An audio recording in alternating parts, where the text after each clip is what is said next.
है मेरे वतन के लोगों, जरा याद करो वो वाणी। आज के वीडियो में जिनके बारे में बात करने जा रहा हूं आप समझ गए होंगे, लेकिन इनकी जीवन यात्रा इतनी आसान नहीं थी। पतली आवाज है तुम्हारी, तुम कुछ कर नहीं पाओगी, गा नहीं पाओगी, ऐसा बोल दिया गया। ईश्वर ने भी परीक्षा ली जब ये मात्र 13 वर्ष की थी। इनके पिताजी को अपने पास बुला लिया।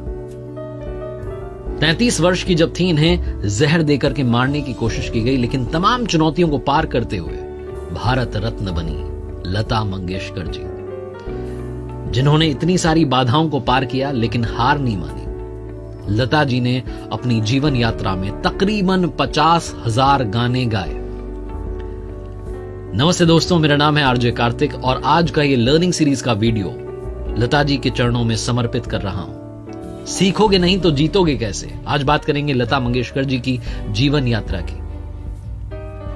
लता मंगेशकर जी के पिता दीनानाथ मंगेशकर साहब, जो कि एक ड्रामा कंपनी चलाते थे।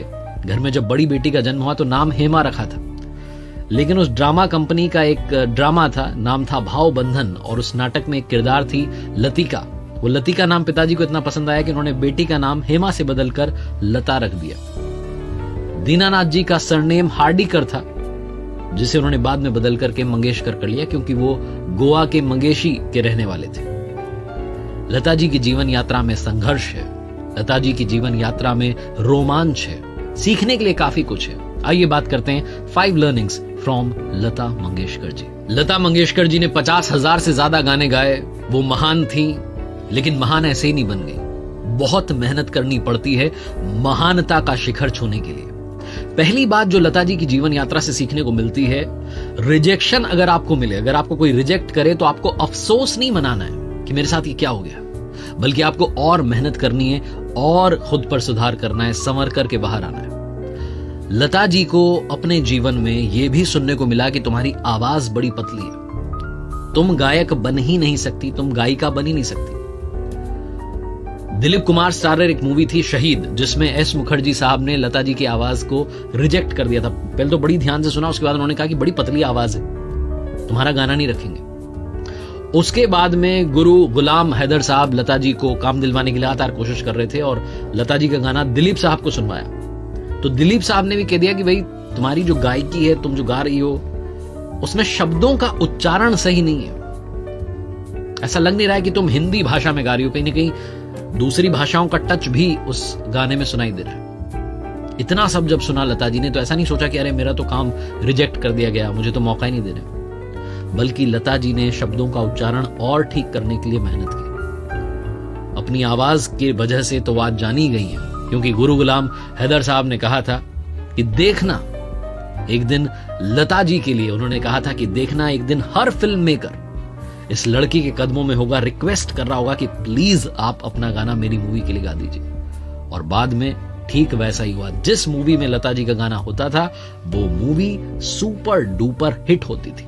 तो ये जो पहली बात है यही सिखाती है कि लाइफ में अगर रिजेक्शन मिले तो ये मत सोचना कि मेरा क्या होगा, ये सोचना कि मुझे क्या सुधारने की जरूरत है, किस तरफ मेहनत करने की जरूरत है। किसी ने बड़े कमाल की बात कही है कि जो जहाज तूफान पार करते हैं लोग उन्हीं को याद रखते हैं। लता मंगेशकर जी के जीवन से सीखने वाली दूसरी बात है कि मुश्किल हालातों में डटे रहिए और जीत कर दिखाइए। ये कैसे सिंगर बनी इसकी भी कहानी है। लता जी के जो बाबा थे दीनानाथ मंगेशकर साहब, वो बच्चों को संगीत सिखाते थे। एक दिन बाबा घर में नहीं थे तो नन्ही लता जी बच्चों की गायकी में सुधार करवा रही थी कि ये राग आपने ऐसे नहीं, ऐसे होता ये वो। और जब वो ये सुधार करवा रही थी, जब सिखा रही थी, जो बच्चे आए थे उनको करेक्ट कर रही थी, उस वक्त बाबा पीछे आकर खड़े हो गए और लता जी की जो आई थी, मम्मी थी, उनसे कहने लगे कि मैं बाहर के बच्चों को सिखा रहा हूं, हमारे तो घर में ही गवैया है। और उस दिन के बाद से पिताजी ने लता जी को भी संगीत की शिक्षा देना शुरू किया। शास्त्रीय संगीत के बहुत बड़े प्रशंसक थे दीनानाथ मंगेशकर जी, और वो नहीं चाहते थे कि उनकी बेटी फिल्मों में गाए, लेकिन शायद ईश्वर को कुछ और मंजूर था। जब 13 साल की थी लता जी 1942 में, उनके पिताजी ये दुनिया छोड़कर चले गए। परिवार की जो आर्थिक स्थिति थी वो डावाडोल हो गई और लता जी को मजबूरी में फिल्मों में गाना गाना शुरू करना पड़ा। छोटे छोटे जो किरदार थे वो करना शुरू करना पड़ा। और वो कहती हैं कि मैं अपने जीवन में शादी नहीं कर पाई क्योंकि मेरे ऊपर, मेरे कंधों पर परिवार का बोझ था, जिम्मेदारियां थी। मैं चाह करके भी शादी नहीं कर पाई। उनके शादी नहीं करने की एक बहुत बड़ा जो रीजन था वो ये था कि परिवार को उन्हें संभालना था, क्योंकि घर में सबसे बड़ी लता जी ही थी और उन्होंने परिवार की जिम्मेदारियों को बखूबी निभाया और बताया दुनिया को कि कैसे मुश्किलों का सामना किया जाता है और कैसे इतनी सारी मुश्किलों में से आप बाहर निखर करके आ सकते हैं, दुनिया में छा सकते हैं। सीखने वाली तीसरी बड़ी बात लता जी की जीवन यात्रा से है, जीवन में जीने की जिद हमेशा जिंदा रखिए। लता मंगेशकर जी जब 33 साल की थी, साल था 1963, तब उन्हें किसी ने जहर देकर के मारने की कोशिश की थी। लता जी ने एक बार इस किस्से पर डिटेल में बात की और कहती हैं कि हम मंगेशकर्स वो दौर, वो समय याद नहीं करना चाहते क्योंकि भयानक दौर था। कहती हैं मुझे धीमा जहर दिया गया था, मैं बिस्तर से बमुश्किल उठ पाती थी, 3 महीने तक हाल बेहाल था।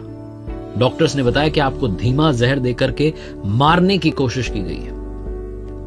लेकिन लता जी कहती हैं कि जो डॉक्टर्स ने ट्रीटमेंट किया और जो मेरी जीने की जिद थी कि मुझे जीना है, मुझे मरना नहीं है, शायद उसी की वजह से वो रिकवर हो पाई। और लता जी कहती हैं कि 3 महीने तक बिस्तर पर रहने के बाद मैं फिर से रिकॉर्ड करने लायक हो गई। ठीक होने के बाद में लता जी ने जो पहला गाना गाया वो था कहीं दीप जले कहीं दिल, जिसे हेमंत कुमार साहब ने कंपोज किया था। लता जी कहती हैं कि हेमंदा मेरे घर आए थे, मेरी माँ से परमिशन ली कि मैं इसको लेकर के जाना चाहता हूँ, गाना रिकॉर्ड करवाना चाहता हूँ, और अगर कहीं भी मुझे लगा कि स्ट्रेस है, कहीं टेंशन दिखी तो मैं वापस घर छोड़ के चला जाऊंगा, आप चिंता मत कीजिए। लेकिन लता जी कहती हैं कि जब मैं स्टूडियो में गई, मैंने गाना गाया तो मुझे विश्वास हो गया कि मेरी आवाज आज भी वही है और मैं खूबसूरत गाने गा सकती हूं। कमाल की बात यह रही कि उसी गाने के लिए कहीं दीप जले कहीं दिल, जहर देने के बाद, रिकवर जब होने के बाद, जब वो वापस जाकर के गाना गाती हैं तो उसी गाने के लिए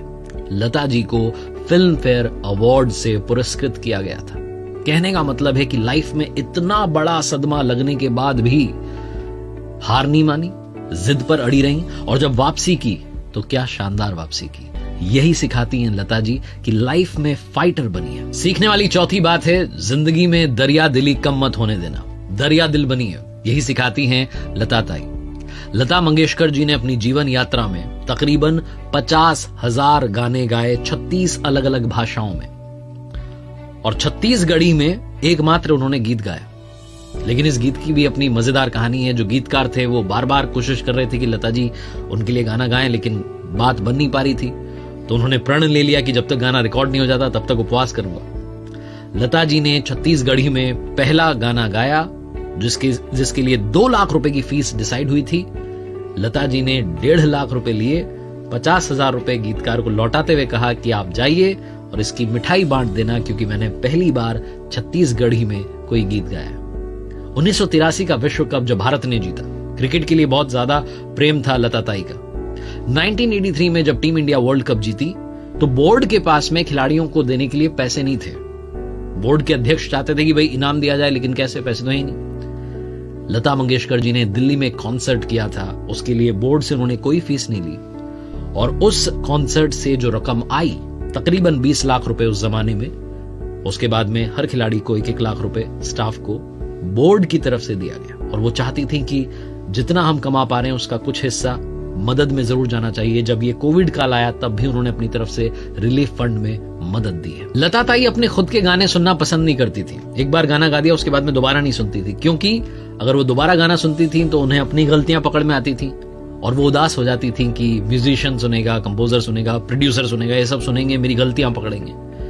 तो बहुत दिनों तक उदास रहती थी उस बात से, तो इसलिए अपने गाने सुनती नहीं थी। लेकिन लता ताई से सीखने वाली बात है कि हमेशा लर्नर बनिए। इस लर्निंग सीरीज में मैं कहता हूं कि सीखोगे नहीं तो जीतोगे कैसे। प्रीति जिंटा के लिए एक मूवी में उन्होंने गाना गाया तो उन्होंने पूछा कौन सी एक्ट्रेस है।